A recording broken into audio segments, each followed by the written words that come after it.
আজ থেকে ৬ বছর আগে নিজেকে বাংলাদেশ জাতীয়তাবাদী ছাত্রদলের সভাপতি হিসেবে দেখতে চেয়েছিলেন তানভীর আল হাদি মায়েদ। এবারের ডাকসু নির্বাচনে যিনি দাঁড়িয়েছিলেন সহ সাধারণ সম্পাদক পদের জন্য, হেরে গেলেও আস্থা রাখছেন নিজের রাজনৈতিক ক্যারিয়ারের ওপর। ফেসবুকে দেওয়া এক পোস্টে নিজেই জানালেন সামনে কি করতে চান।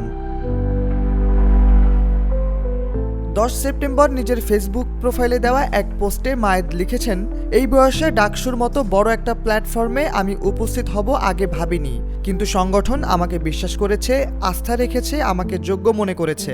আমি সংগঠনের আস্থার প্রতিদান দিতে পারিনি, জয় করতে পারিনি শিক্ষার্থীদের মন, কিন্তু রাজনৈতিক কর্মী হিসেবে আমি আমার দায়িত্ব থেকে বিচ্যুতি হব এমন দুর্বলতা আমার মননে নেই।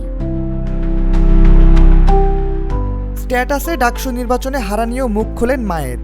তিনি লিখেছেন, গণতন্ত্রের কর্মী হিসেবে পরাজয় মেনে নেওয়া আমার রাজনৈতিক শিক্ষার অংশ। একজন শিক্ষার্থী ও রাজনৈতিক কর্মী হিসেবে আমি পড়ার টেবিলে বসবো, রাজপথে মিছিল করব, আলোচনার টেবিলে সমস্যা নিয়ে কথা বলবো, শিক্ষার্থীদের সকল সমস্যার সমাধানে আমি তাদের কণ্ঠে কথা বলবো। সাগর সাঁতরে পেরনের পণ করেছি, সবে তো একটি দ্বীপে এসে পৌঁছালাম।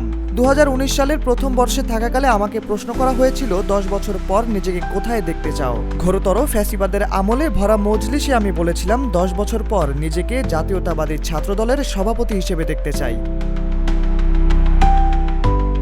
এবারের ডাকসু নির্বাচনে 28টি পদের মধ্যে 23টি পদেই জয়ী হয়েছে ইসলামী ছাত্র শিবিরের সমর্থিত ঐক্যবদ্ধ শিক্ষার্থী জোটের সদস্যরা। বাকি 5টি পদে আলাদাভাবে বিজয়ী হয়েছে বামপন্থী ছাত্র সংগঠনের জোট ও স্বতন্ত্র প্রার্থীরা।